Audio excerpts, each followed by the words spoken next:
PPC, CPCs, CTRs, CPR. Nah, only joking. Now, last one's got nothing to do with this. Suffice to say, there is a lot of jargon around the subject of online advertising, and most of it is in acronym form. So, what is it, and how can it help drive business results for you? In this Beach Thoughts series, I'm going to be looking at what the different platforms are and what you can expect to get from them. So make sure that you are following and subscribing to find out all the latest.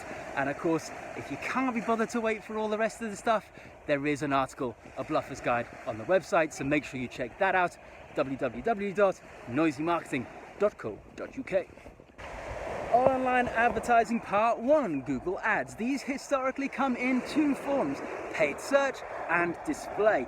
You know, when you Google something, you search for a product or a service in Google and it comes up with a whole bunch of text-based results. Well, if one of those has the word ad next to that, that is because somebody has paid to make sure that they appear at the very top of Google, and that is a paid search ad.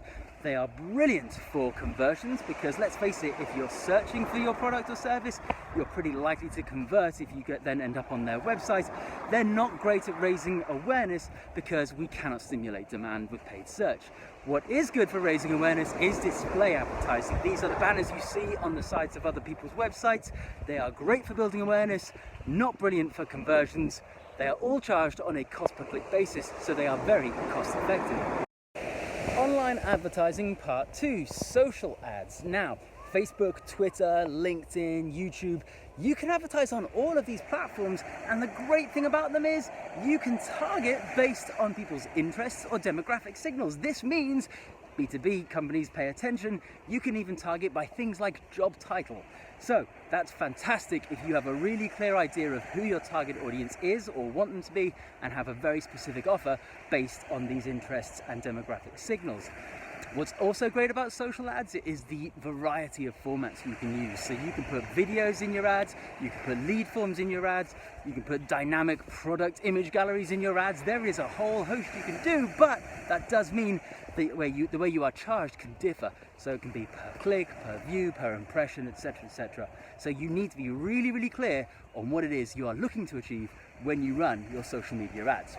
Online advertising part 3, native. So some of you bright sparks out there will be doing PR. Some of you will be paying for advertising in traditional media such as magazines and newspapers. What native allows you to do is to get your content featured on exactly the same publications' websites, written as if by a journalist from said website, but you only pay when somebody clicks into your website.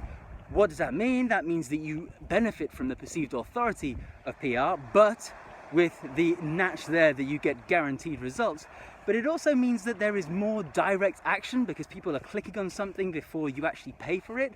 And it means that that's far more measurable than traditional advertising, where you frankly don't know how many people have seen your ads or taken action off the back of it. It is great for brands who are looking to build brand awareness and for those who have compelling story-based content.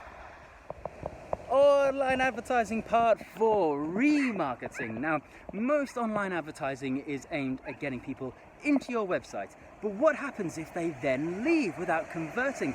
They go away, they compare prices, and then they realize that actually your offering and service is far superior to your competitors. How do you get them back in? Well, remarketing gets your ads shown across Google, across social, across native, and brings those people who already know who you are and what your website's about back into your website. The aim of that, well, they are great at converting, because after all, if I've been to your website, I've gone away, and then I've clicked back in again, and remember, you only get charged per click, I am very likely to do business with you, and that, after all, is the aim of the game. If you've liked this series, please make sure you check out the Bluffer's Guide to Online Advertising on the website. Thank you very much for watching.